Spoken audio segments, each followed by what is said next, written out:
Comprei uma casa de frente para o mar em Florianópolis, avaliada em cerca de R$ 10 milhões, sonhando com paz e sossego depois de 40 anos de trabalho como engenheiro.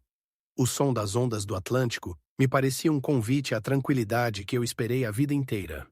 Mas assim que meu genro soube da compra, recebi uma ligação que mudaria tudo. "Tamo indo aí, velho. Se prepara." A voz arrogante de Bruno soou como um trovão no meio da minha tarde silenciosa. "Vão ser 15 pessoas. Prepara camas, toalhas, chinelos, comida.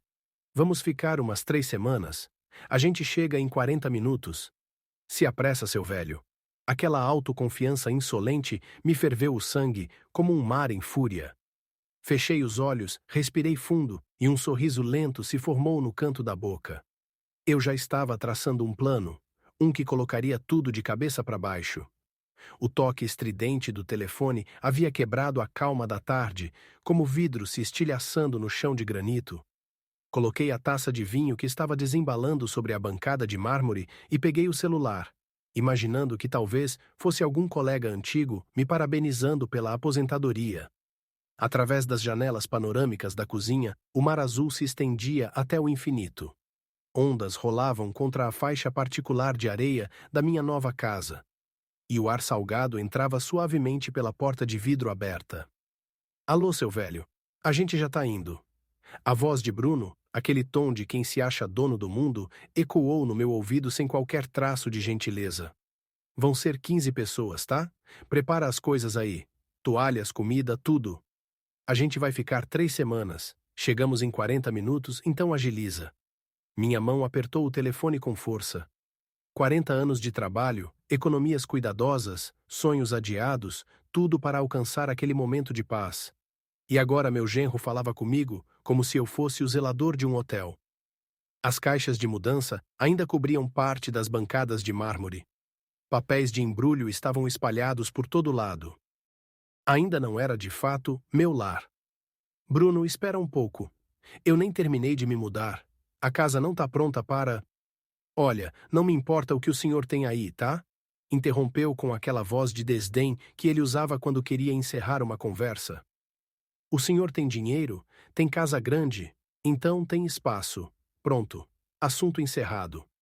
O vento do mar trazia o cheiro de sal e liberdade, mas as palavras de Bruno envenenavam o ar. Segurei o tampo de granito com a outra mão e vi meus nós dos dedos ficarem brancos de raiva. "Bruno, é a minha primeira semana aqui. Ainda tem caixa por todo lado, nem cama montada direito eu tenho para visita." "Dá um jeito, velho. O senhor tá aposentado, né? Então trabalha nisso. O que mais tem para fazer?" disse ele, e eu podia ouvir motores de carro ao fundo. A Jéssica já arrumou as coisas das crianças. O Mike e a Aline estão trazendo o pessoal também.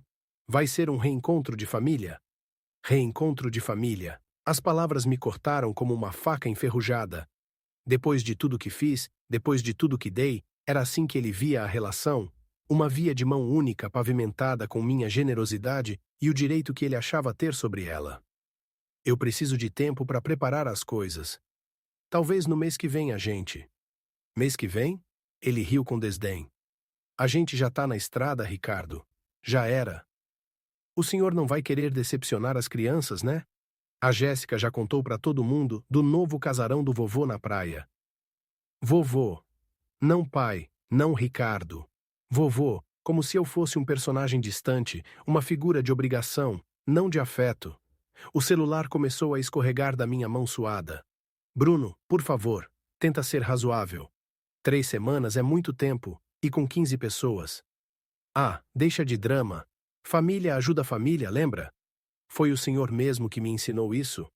O tom dele carregava uma superioridade nojenta. E afinal, qual é o sentido de ter dinheiro se não é para dividir com quem importa? Quem importa? Fechei os olhos e vi o rosto da Emília, minha filha. Ela, morta há 3 anos, havia sido o elo que me ligava a esse homem. O que ela diria, vendo o marido falar assim comigo? "E Jéssica quer o quarto principal, viu?" continuou ele. "Aquele com vista para o mar. A gente vai pegar esse. O meu quarto. O santuário que sonhei por décadas, com varanda privativa sobre o Atlântico. O espaço onde planejei descansar, desfrutar o fruto de uma vida inteira de esforço." Perfeito. O quarto principal é nosso. Te vejo em 35 minutos. Não deixa a gente esperando na porta. A linha ficou muda. Fiquei ali, parado, na cozinha banhada pelo sol, segurando o telefone como uma prova de crime. Lá fora, as gaivotas cruzavam o céu, os gritos delas se misturando ao som distante das ondas. Essa deveria ser minha recompensa. Minha paz. 35 minutos. 15 pessoas. 3 semanas. A taça de cristal sobre o balcão captava a luz do sol e projetava um arco-íris no mármore. Tão frágil e bonito quanto a tranquilidade que eu pensei ter conquistado. O celular caiu da minha mão, fazendo apenas um som seco sobre o granito. Minhas pernas pareciam sem força enquanto eu andava até a sala, cercado por paredes ainda vazias. As caixas esperavam, o futuro aguardava, mas a paz já havia desaparecido. A única coisa que eu havia desembalado era o porta-retrato de Emília. Coloquei o quadro de prata entre as mãos trêmulas e encarei os olhos castanhos e o sorriso suave dela. 3 anos desde o câncer, e a dor ainda latejava como ferida aberta. Pai, o Bruno tá tentando se reerguer. Ajuda a gente só dessa vez, tá? Só dessa vez. Essa frase havia se tornado o refrão da minha vida desde que aquele homem entrou para a família. Sentei na poltrona de couro virada para o mar, o retrato de Emília no colo. O sol banhava o chão de mármore e minha mente viajava no tempo. A primeira emergência veio 6 meses depois do casamento deles. A startup de Bruno quebrou. Dívidas se acumulando, cartões estourados. R$ 90 mil transferidos da minha poupança para salvar o negócio. Você é tão generoso, pai, Emília sussurrou naquela noite de jantar. O Bruno reconhece, mesmo que ele não saiba demonstrar. Mas ele nunca demonstrou. Nem quando paguei o MBA dele, R$ 230 mil, ao longo de 2 anos, nem quando cobri a entrada da casa porque ele não tinha crédito. Mas R$ 300 mil, dinheiro que eu havia reservado para meu sonho, a casa na praia. Cada poucos meses, um novo pedido. Emergências sem fim. Durante a doença da Emília, foram R$ 400 mil em contas hospitalares. E até então, o Bruno ainda se queixava do estresse que isso causava no trabalho dele. Lembro do funeral da Emília, da frase que me enjoou. Pelo menos agora a gente não tem mais aquelas contas médicas. Enquanto eu velava minha filha, ele fazia networking entre os enlutados. Depois que ela morreu, achei que os pedidos acabariam. Que Bruno criaria vergonha. Mas só aumentaram. Reparo de carro, imposto atrasado, anel de noivado da nova esposa. Sempre algo importante. Mantive uma conta mental. R$ 1,5 milhão ao longo de 6 anos. Dinheiro suficiente para comprar 2 casas menores ou viver uma aposentadoria confortável. Mas o pior não era o dinheiro, era o respeito que evaporava junto com ele. Aos poucos, deixei de ser o sogro generoso para me tornar um caixa eletrônico de carne e osso. O som de motores ao longe me tirou dos pensamentos. 4 carros subiam a estrada particular até minha casa. Levantei e olhei pela janela do escritório. As nuvens de poeira no caminho denunciavam a invasão. Minutos depois, o barulho de portas batendo ecoava como tiros contra as paredes de pedra. Bruno saiu da SUV como um general chegando para ocupar território. Óculos escuros de grife, sorriso arrogante. Atrás dele, Jéssica, a nova esposa, já filmava tudo no celular. Gente, olha esse lugar, parece um resort. Abri a porta antes que tocassem a campainha. Oi, véio, gostou da surpresa? Bruno entrou sem esperar convite, o olhar percorrendo minha casa como quem faz inventário.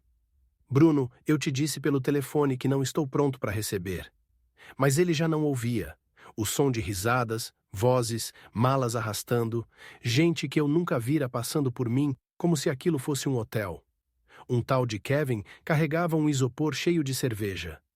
2 mulheres falavam em dividir quartos. Em menos de 10 minutos, o meu paraíso havia se transformado em um albergue desorganizado. A invasão estava completa. Bruno apareceu de novo, radiante. Vai ser as melhores 3 semanas da sua vida, Ricardo. A Jéssica já marcou uma festinha de boas-vindas para amanhã. Espero que não se importe, convidou o pessoal do estúdio de yoga dela. Meu maxilar travou. O silêncio interno deu lugar a uma raiva surda. E foi nesse momento que percebi. Isso não era uma visita de família. Era uma tomada de posse. O caos se espalhou como fogo em palha seca. Em questão de minutos, meu lar virou um acampamento improvisado. Gente que eu mal conhecia andava pela sala com latinhas de cerveja, rindo alto, enquanto o som de música alta inundava cada canto da casa. Tentei falar mais alto. Por favor, pessoal, isso aqui é minha casa, não uma pousada. Mas ninguém parecia ouvir. Jéssica, com o celular na mão, fazia uma transmissão ao vivo. Estamos aqui na casa de praia do meu sogro. Olha essa cozinha, gente. A câmera mostrava o ambiente que eu havia desenhado e reformado pessoalmente, cada detalhe pensado para a paz, agora tomado por pessoas que tratavam aquilo como cenário. Sogro. Que palavra amarga. Bruno nunca me chamou de pai, nem mesmo quando a Emília era viva. Mas Jéssica se lembrava da ligação familiar quando precisava de status para os vídeos dela. O som da música aumentou. Alguém ligou meu sistema de som integrado sem pedir permissão. As malas e isopores se acumulavam no hall. As paredes brancas, recém-pintadas, já estavam marcadas de mãos e de sujeira. Bruno, com o mesmo tom mandão de sempre, disse: Vamos nos organizar. Jéssica e eu ficamos na suíte principal. O Mike e a Aline pegam o quarto com vista para o mar. O Kevin e a Carol podem ficar no com varanda. Avancei e bloqueei o corredor. O quarto principal é meu. Ninguém entra lá. Bruno riu com desdém.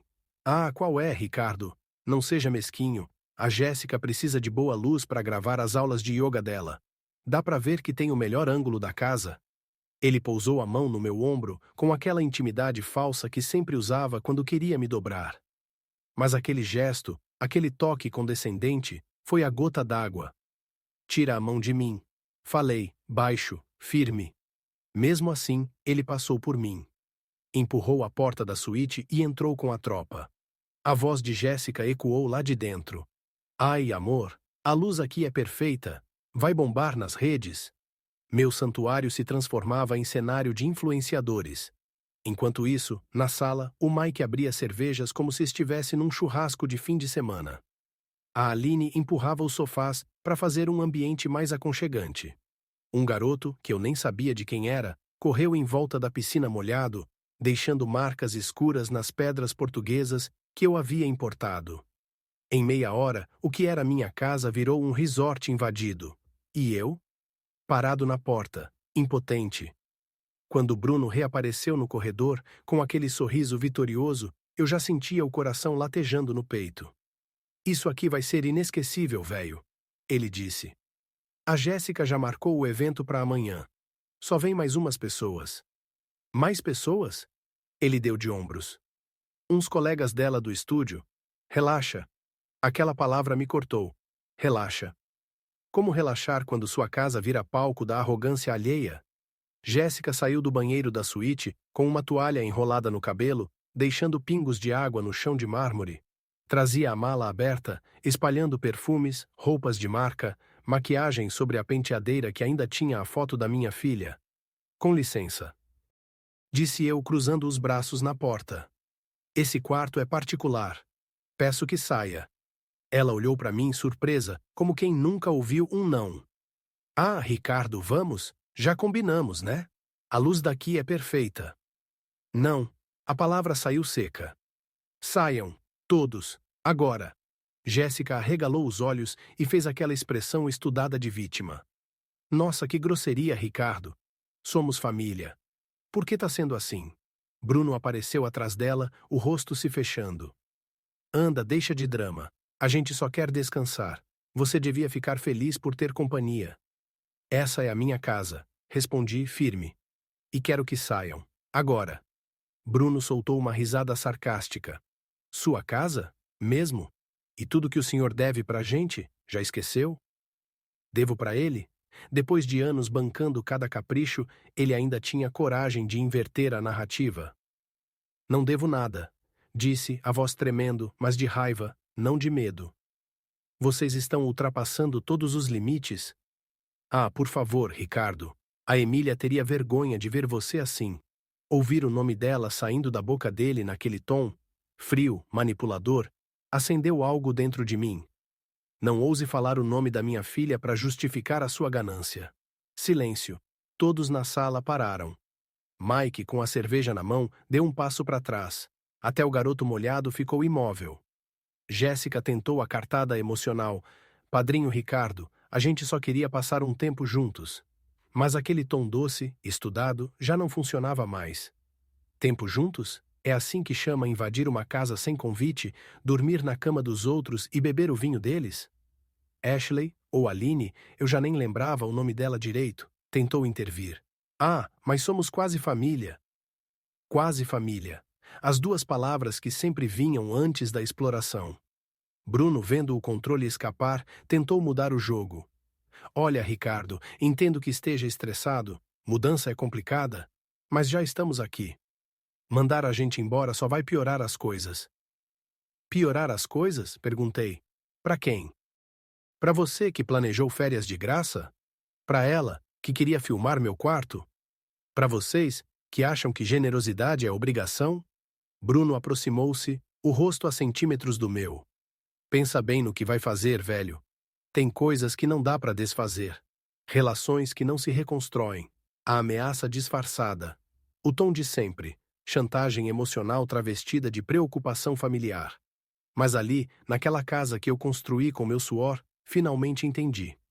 Algumas relações não se quebram. Elas já nasceram podres. Peguei o celular do bolso. Você tá certo, Bruno. Algumas decisões são definitivas. E fui pro escritório. Atrás de mim, ouvi a voz teatral de Jéssica. Ele tá ligando para advogado. Vai mudar o testamento. Fechei a porta do escritório, travei a fechadura. O som abafado das vozes do lado de fora diminuía.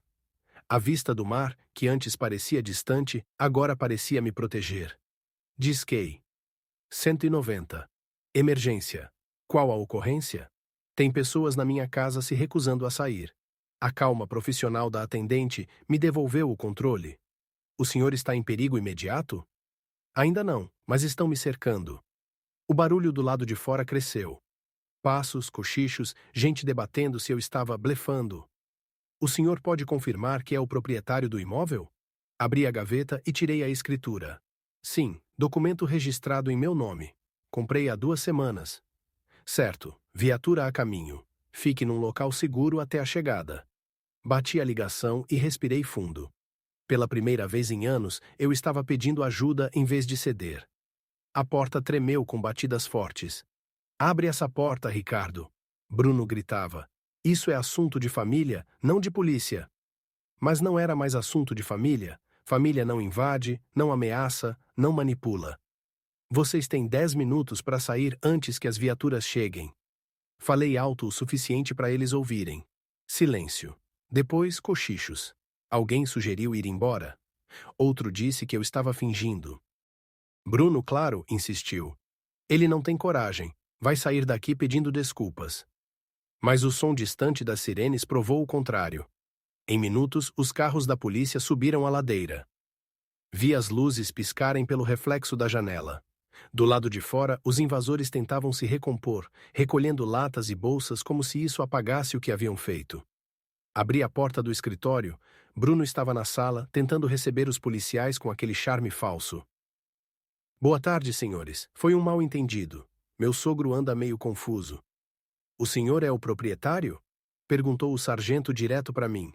Sou, Ricardo Albuquerque. Tenho os documentos. A policial ao lado olhou em volta, analisando as malas, as garrafas, a bagunça. Quantas pessoas estavam aqui? 15. O sargento assentiu. Isso é invasão domiciliar. O senhor quer que todos sejam removidos? Olhei ao redor. Rostos surpresos, ofendidos, alguns envergonhados. Quero sim. Todos fora da minha casa. Agora. O som das ordens policiais ecoou como música. Em poucos minutos, começaram a juntar as coisas. O Mike e o Kevin foram os primeiros a correr. As mulheres seguiam reclamando. Bruno, vermelho, tentou argumentar. A gente dirigiu 4 horas para chegar aqui. Isso é absurdo. O absurdo, respondeu o sargento, é achar que pode ocupar uma propriedade sem autorização. Quando o último carro saiu, o sol já tocava o mar. A casa ficou em silêncio. O silêncio mais bonito que já ouvi. Peguei o celular. 17 chamadas perdidas de Bruno. Mensagens que iam de fingida preocupação a ameaças diretas. Você vai se arrepender, velho. Todo mundo vai saber quem você é de verdade. Sentei na poltrona, o copo de uísque na mão e olhei o mar dourado pelo pôr do sol. Eu não tinha perdido nada. Tinha recuperado tudo. Mas, de algum jeito, a paz parecia frágil. Porque eu sabia. Bruno ainda não tinha desistido. Acordei no dia seguinte com o barulho do mar batendo nas pedras lá embaixo. Um som que costumava me acalmar. Mas dessa vez não trouxe tranquilidade, trouxe um aperto no peito. O celular piscava sobre a mesa de cabeceira, vibrando com uma enxurrada de notificações. 47 alertas, mensagens, ligações, e-mails. Meu estômago se contraiu antes mesmo de tocar o aparelho. Abri o Facebook. No topo da tela, o nome de Bruno Miller, a foto dele e de Jéssica abraçados na praia, com a legenda: Meu sogro nos humilhou, chamou a polícia para expulsar a própria família da casa. Dinheiro muda as pessoas, que Deus tenha piedade. Família acima de tudo. O post tinha mais de 400 comentários e 70 compartilhamentos. As palavras batiam em mim como socos. Que triste. Pobre Jéssica, sempre tão gentil. Como alguém pode tratar a família assim? Jéssica postara um vídeo logo em seguida, chorando no banco do carro. O rosto borrado de maquiagem, a voz trêmula. A gente só queria passar um tempo com ele, mostrar para os seguidores o pôr do sol de Floripa, e ele chamou a polícia. Eu não entendo, a Emília amava tanto o pai dela. A Emília, meu coração apertou. Usar o nome da minha filha morta para manipular o público era cruel até para Bruno. Os comentários se multiplicavam, colegas antigos, vizinhos, até amigos da Emília que eu não via há anos. Não reconheço mais o senhor, Ricardo. Como o senhor pôde? Família é sagrada. Tentei comentar, as mãos tremendo no teclado. Bruno trouxe 15 pessoas à minha casa sem convite. Recusou-se a sair. A polícia apenas garantiu minha segurança. Mas segundos depois, a resposta dele surgiu, doce e venenosa. Viram só? Ele continua tentando justificar. Foi assim que sempre tratou a Emília também. O chão pareceu sumir. Mentiras perfeitas. Eu, que vivi de precisão, de cálculos exatos, via minha reputação se dissolver diante de uma narrativa emocional que não tinha base, mas tinha lágrimas e emojis.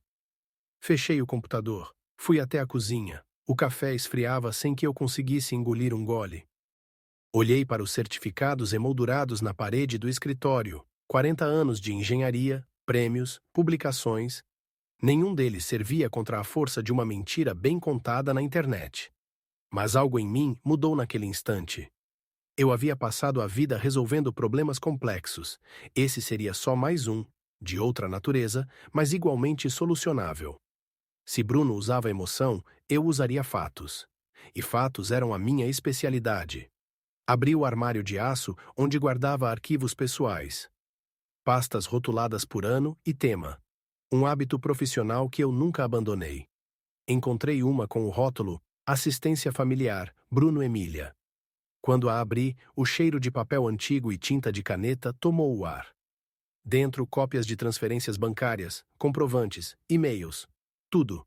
MBA do Bruno. R$ 230 mil. Entrada da casa dele, R$ 300 mil. Despesas médicas da Emília, R$ 400 mil. Ajuda emergencial para cartões estourados, R$ 25 mil. Reforma da casa onde ele morava com a nova esposa, R$ 60 mil. O total, R$ 1.015.000. Quase R$ 1 milhão. E segundo as redes sociais, eu era o monstro ganancioso que abandonou a família. Peguei o celular e disquei para o número do meu advogado, Eduardo Braga, o homem que cuidava dos meus papéis desde a morte da Emília. Ricardo, aconteceu alguma coisa? Eduardo, preciso conversar. É sobre Bruno. Tenho documentos, comprovantes, tudo. E agora ele está mentindo publicamente. Preciso saber quais são as minhas opções legais. Do outro lado da linha, silêncio breve e voz firme. Traga tudo para o escritório amanhã. E não responda mais nas redes. Vamos lidar com isso como deve ser, com fatos e lei. Desliguei. A partir daquele momento, algo dentro de mim se realinhou. Eu não seria mais refém emocional. Eu seria engenheiro do meu próprio caso. Passei o resto do dia montando uma planilha detalhada. Transferências, datas, causas declaradas, prints de mensagens onde ele prometia devolver quando o negócio deslanchasse. Criei colunas de promessas quebradas, pedidos adicionais, gastos pessoais incompatíveis. Depois mergulhei nas redes sociais dele e da Jéssica. Fotos de viagens a Fernando de Noronha, roupas de grife, jantares em restaurantes caros de São Paulo, tudo feito durante o período em que, segundo eles, mal tinham dinheiro para viver. Cada post era uma prova.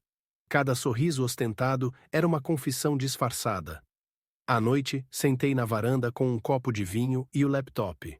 Monte de documentos abertos, o barulho do mar me acompanhando como metrônomo. Bruno poderia manipular corações, mas eu dominava estruturas.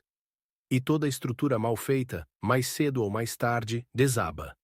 No dia seguinte, fui ao escritório de Eduardo no centro de Florianópolis. Ele abriu a pasta, espalhou os papéis na mesa e soltou um assobio baixo. Você guardou tudo isso? Engenheiro, lembra? Respondi. Documentação é parte do DNA. Ele examinou comprovantes, transferências, mensagens, tudo com olhar clínico.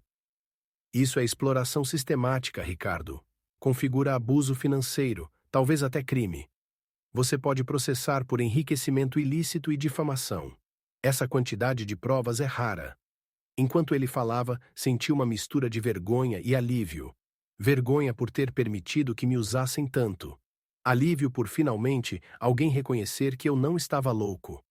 Passamos horas delineando uma estratégia.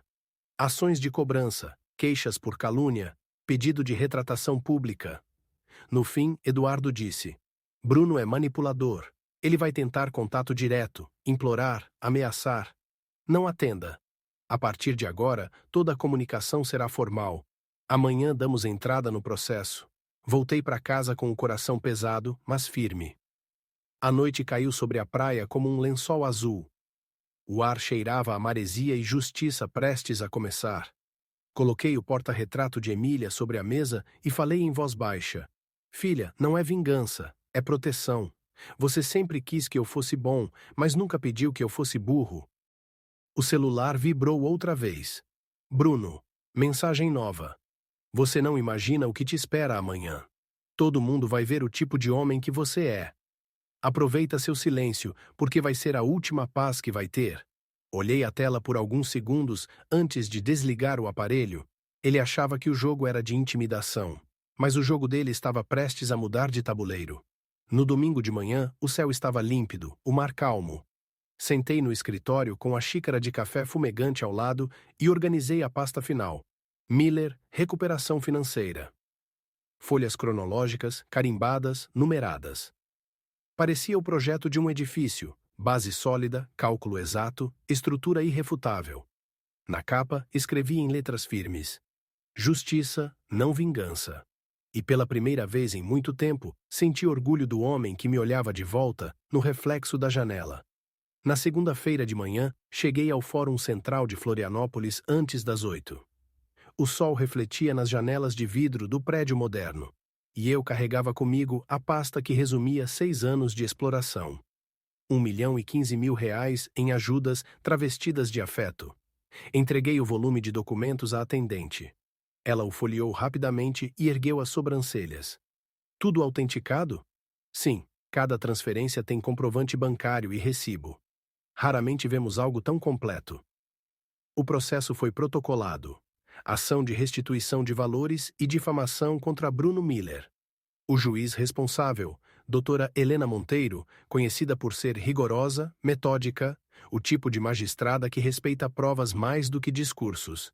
Enquanto a funcionária carimbava as folhas, senti uma calma profunda.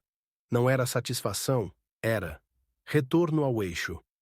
Por anos eu me deixara conduzir pela culpa e pelo medo de perder o pouco que restava da família. Agora, pela primeira vez, quem conduzia era eu. Deixei o fórum e fui direto para casa. Abri o notebook e entrei no Facebook. O post de Bruno ainda estava lá, inflando de comentários indignados. Cliquei em criar nova publicação. Escrevi devagar, palavra por palavra, com a mesma precisão com que eu traçava plantas de engenharia. Tenho visto publicações recentes sobre minha família. Quero esclarecer os fatos com transparência e respeito. Ao longo de 6 anos, prestei apoio financeiro totalizando R$ 1.015.000 Feco Gurun Dias a Bruno Miller e seus familiares, conforme comprovantes anexados. A decisão de acionar a justiça foi motivada por difamação e uso indevido da minha imagem. Não busco conflito, apenas verdade. Toda a documentação será analisada pelo Tribunal de Justiça de Santa Catarina. Agradeço àqueles que reservam julgamento até que a verdade completa seja conhecida. Anexei cópias parciais dos extratos, com valores, mas sem dados sigilosos, e publiquei. Em menos de 1 hora, a tempestade começou a mudar de direção. Primeiro, vieram os silêncios constrangidos. Depois, as mensagens privadas. Margaret, uma amiga antiga da Emília, escreveu: Ricardo, eu não sabia desses valores. Bruno nunca mencionou. Sinto muito por ter acreditado nele. Outros seguiram o exemplo. Agora faz sentido. R$ 1 milhão, isso muda tudo. Ele mentiu para todo mundo. A virada era clara. As emoções que Bruno manipulava começavam a se dissolver diante da frieza dos números. Ao meio-dia, meu advogado me ligou. A intimação foi entregue. Ele foi pego de surpresa. Naquela tarde, enquanto o mar subia em ondas lentas, o celular tocou de novo. Bruno, atendi com voz neutra. Ricardo. Você entrou com processo mesmo? Entrei. Você está destruindo minha vida. Não, Bruno, você destruiu sozinho. Eu só parei de financiar a obra. Do outro lado, silêncio. Depois, um suspiro rouco. Quanto você quer? O que for justo, o tribunal decide. Desliguei antes que ele pudesse retomar o controle da conversa. No fim da tarde, Jéssica ligou. A voz dela não era mais doce, era trêmula. Ricardo, por favor. O Bruno tá desesperado. Falando que vai perder tudo. Não tem outro jeito? Tem sim, ele admitir o que fez. E parar de mentir. Mas e a família? E a memória da Emília? A Emília amava a verdade. E odiava a chantagem. Silêncio. Depois, soluços do outro lado. Desliguei com pena, mas sem culpa. Ao cair da noite, o advogado me enviou mensagem. Audiência marcada para sexta-feira. Juíza Helena Monteiro. 9 euros. Passei os dias seguintes revisando documentos, conversando com o banco para emitir cópias certificadas, autenticando cada comprovante no cartório. A funcionária do banco, Patrícia, olhou as transferências e comentou: Senhor Ricardo, isso é muita coisa. E todas para a mesma conta? Sim, sempre temporárias, nenhuma devolvida. Ela balançou a cabeça, carimbando os papéis. Vai ser difícil alguém duvidar desses números. Na sexta-feira, cheguei cedo ao fórum. O ar da manhã tinha cheiro de maresia e papel velho. Bruno estava lá, sentado ao lado de um defensor público. O advogado particular provavelmente desistira. Não havia mais óculos de sol, nem o sorriso confiante. Apenas um homem abatido, vestindo a arrogância gasta de quem percebe tarde demais que perdeu. A juíza entrou, todos se levantaram. Ela folheou os documentos com olhar analítico. Senhor Ricardo Albuquerque, o senhor confirma que todas essas transferências foram realizadas por livre e espontânea vontade? Sim, Excelência. Mas sob o entendimento constante de que seriam reembolsadas quando o réu se estabilizasse financeiramente. A juíza assentiu. E o senhor Bruno Miller, confirma ter recebido esses valores? Bruno hesitou, olhou em volta, murmurou. Sim, mas eram presentes. Família ajuda família. A juíza ergueu o celular que o assessor lhe entregava. Na tela, capturas das postagens dele nas redes. O senhor publicou estas declarações, afirmando sofrer dificuldades financeiras, ao mesmo tempo em que realizava viagens internacionais e fazia reformas na casa? Bruno ficou mudo. A juíza virou-se para mim. A documentação do senhor é extraordinariamente completa.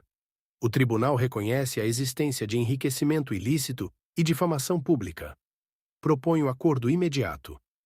Devolução de R$ 500 mil em 3 anos e retratação pública nas redes sociais. O senhor aceita? Olhei para ele, o homem que arruinou anos da minha paz. Vi, por trás da arrogância, só cansaço e medo. Lembrei da Emília, do pedido dela, ainda em vida. Pai, seja bom com ele é fraco, não mau. Aceito, meritíssima.